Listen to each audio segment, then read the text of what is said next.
गौ हत्या करने वालों को उल्टा लटका कर सीधा करने का काम। कल कोई कह देगा कि सांड तो हमारा बाप है। बिस्मिल्लाहिर्रहमानिर्रहीम। दीन स्पीचेस के मोअज़्ज़ज़ नाज़रीन, अस्सलाम वालेकुम। दोस्तों, हिंदुस्तान में कई स्टेट्स में गाय की कुर्बानी पर पाबंदी लगाई गई है। हालांकि गाय एक जानवर है। जिस देश में गाय की कुर्बानी करने यानी ज़िबा करने पर 20% लोग यानी मुसलमान सवाब समझते हैं, वहाँ 80% लोग जो कि गाय को अपनी माँ समझते हैं, उस पर मोदी सरकार ने भी कई एक्शंस लिए हैं। लेकिन आज हम इस वीडियो में समझेंगे कि गाय को कुर्बान करना बेहतर है या फिर उसकी पूजा करना। हम इस पर कुछ पॉलिटिशियंस और मजहबी उलमा के जज्बात भी देखेंगे। हिंदुस्तान में मुसलमान रहते हैं, वो तकरीबन सारे ये समझते हैं कि गाय को ज़िबा करना सही है। वो अलग बात है कि हिंदुस्तान में इस पर पाबंदी आयद है, लेकिन बाज उनमें से ऐसे मुसलमान भी हैं जो इस मामले में हिंदुओं को सपोर्ट करते हैं। एक लड़का जिसका नाम फाइज खान है, हिंदुस्तान में रहता है और हिंदुओं के साथ मिलकर गाय की पूजा करते देखा गया है। वैसे तो ये खुद मुसलमान है, लेकिन गाय के मामले में ये बाकी मुसलमानों के साथ इख्तलाफ रखता है। फाइज खान ने अपने इस नजरिए पर दिफा में कहा कि कुरान की कुछ आयतों में गलत तर्जुमानी की गई है। इसका कहना है कि कुरान में लिखा गया है कि गाय के दूध और घी में शिफा होती है, और फिर इस आयत की गलत मतलब को भी निकाला है कि गाय के गोश्त की बीमारी कहा गया है। यानी कि सूरह हज में फरमाया गया है कि अल्लाह के हाथ तेरा गोश्त नहीं पहुंचेगा, बल्कि कुर्बानी की नियत और जज्बा पहुंचेगा। में गाय के दूध और घी को शिफा कहा गया है, गौ मांस को बीमारी कहा गया है। सूरह हज में कुरान शरीफ में आयत 37 में कहा गया कि नहीं पहुंचता अल्लाह के पास रक्त और मांस, अल्लाह के पास पहुंचती है तुम्हारे त्याग की भावना। ये तो हमारा ईमान है कि अमाल का दारोमदार नियतों पर है, लेकिन जब नियत करोगे तो अमाल होंगे। फाइज खान ये समझते हैं कि जिस देश में रहते हो उस देश में रहने वालों के जज्बात की कदर करनी चाहिए, जबकि ये समझता है कि हिंदुस्तान का कदर करना है तो गाय को कुर्बान मत करो। इस्लाम कहता है जिस देश में रहो वहाँ की आस्था का, तहजीब का सम्मान करो, और गाय का सम्मान करना ही हिंदुस्तान की तहजीब का सम्मान करना है। जब इंडिया के आईन में गाय के मुतालिक कानून बनने जा रहा था तो तब इस पर बहुत गौर व फिक्र हुआ, क्योंकि हिंदुस्तान में सिर्फ हिंदू तो नहीं रहते, और एक सेकुलर देश होने के नाते किसी भी एक कम्युनिटी के जज्बात के सामने रखकर कोई कानून नहीं बन सकता। तो कुछ लोग गाय प्रोटेक्शन के हक में थे, जबकि ऐसे लोग भी थे जिन्होंने गाय को सिर्फ एक जानवर की हैसियत से देखा। तो उनको लगता था कि गाय की कुर्बानी दी जा सकती है। अब जो लोग गाय को ज़िबा करने के हक में नहीं थे, तो उन्होंने दो वजूहात पेश की।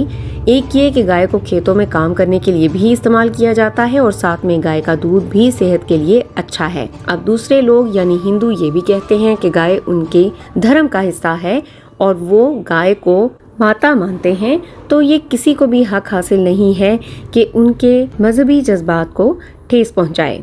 यानी हिंदू ये कहते हैं कि ये उनका धर्म है। हिंदू ये भी कहते हैं कि किसी को हक हासिल नहीं है कि वो गाय की हत्या करे। ये दो वजूहात हिंदुओं की तरफ से पेश की गई, लेकिन इसके बरअक्स दूसरे लोगों का कहना है कि बुनियादी हकूक सिर्फ इंसानों के होते हैं, जानवरों के नहीं। लेकिन आखिर में ये फैसला हो गया कि हिंदुस्तान के 29 स्टेट्स में से 24 स्टेट्स में गाय ज़िबा करना मना है। जब भी हिंदुस्तान में हिंदू मुस्लिम की तकरार की बात आती है तो मोदी सरकार उसमें मुसलमानों के खिलाफ जरूर अपना हिस्सा डालती है। बीजेपी के बयानात से ऐसा लगता है कि जैसे मोदी को गाय से बहुत ज्यादा लगाव है। वो गाय को ना सिर्फ माँ बल्कि शायद बीवी भी समझते हैं। बीजेपी सरकार के होम मिनिस्टर अमित शाह ने कुछ ज्यादा ही बयान किया कि आप लोगों ने अगर मोदी को तीसरी बार पीएम बना दिया तो मैं आपसे वादा करता हूँ कि जो लोग भी गाय को ज़िबा करते हैं उनको उल्टा लटकाऊंगा। मोदी जी को तीसरी बार प्रधानमंत्री बना दो, गौ हत्या करने वालों को उल्टा लटका कर सीधा करने का काम है। ये सीता माता की भूमि है। अब यहाँ पर बीजेपी सरकार सिर्फ मुसलमानों को टारगेट कर रही थी और अपनी नीयत जाहिर कर रही थी। बीजेपी हुकूमत वोट लेने के लिए किसी हद तक भी जा सकती है। जब भी बकरा ईद आने को होती है तब इनकी तरफ से ऐसे बयानात आने शुरू हो जाते हैं। ऐसा नहीं कि तमाम हिंदू गाय को माता समझते हैं, जबकि एक दूसरे कट्टर हिंदू भी हैं जो कि इन सब बयानात पर मोदी सरकार का साथ देते हैं। और ये हिंदू एक इंटरव्यू में कहता है कि जब तुम गाय को माता समझते हो तो कल को कोई ये कहेगा कि सांड तुम्हारा बाप है, बकरा तुम्हारा चचा है, तो फिर तुम्हें कैसे लगेगा। ये सुनने के बाद हिंदुओं के पास कोई जवाब ही नहीं था। इसके जवाब में वो सिर्फ यही कहता है कि हमने जो सुना हम उसी को सच मानते हैं। बिल्कुल फायदे मिलते हैं। क्या क्या बीमारी दूर होती है? 136 बीमारी होती है, नाम का पता नहीं। तो हॉस्पिटल में गौमूत्र की सप्लाई शुरू करवा दे। मेरी माता है, कल कोई कह देगा कि सांड तो हमारा बाप है। धर्म वो होता है जहाँ पर गरीब को आसानी हो।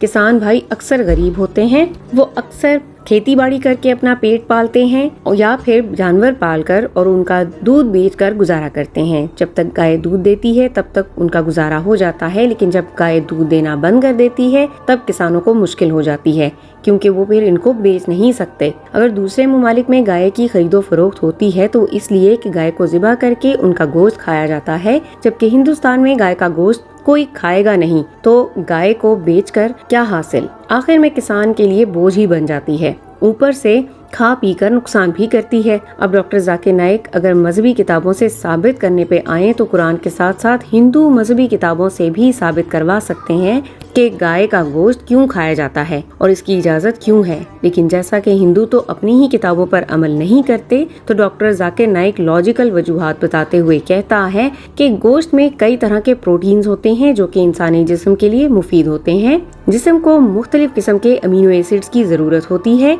जो कि इंसानी जिस्म खुद नहीं बना सकती और वो गोश्त खाकर मुहैया हो सकते हैं, और ये अमीनो एसिड किसी भी सब्जी में आपको नहीं मिलेंगे। If you analyze non-veg food, it's rich in protein. The human body, it requires 23 amino acids, out of which 8 are not made in the human body. It should be given by external diet, which are known as essential amino acids. Now these all 8 essential amino acids are present in no kind of vegetable food together. It's only present in flesh food. So the non-veg flesh food is more nutritious as compared to vegetables. इसके अलावा एक बहुत ही खूबसूरत मिसाल देते हुए doctor Zakir Naik ने कहा कि शेर, कुत्ता वगैरह नोकीले दांत रखते हैं तो वो सिर्फ गोश्त खा सकते हैं।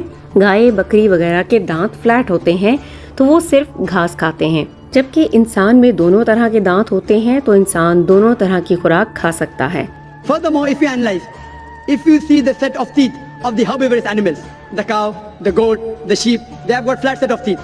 They only have vegetables, they don't have fresh food. The tiger, the leopard, the lion, they have got pointed set of teeth. They have canine set of teeth. They only have flesh, they don't touch vegetables. If you analyze the set of teeth of the human beings, if you go in the mirror and see, we human beings, we have got flat teeth as well as pointed teeth. If Almighty God wanted us to have only vegetables, why did He give us this canine teeth? Why did He give us this pointed teeth? For what?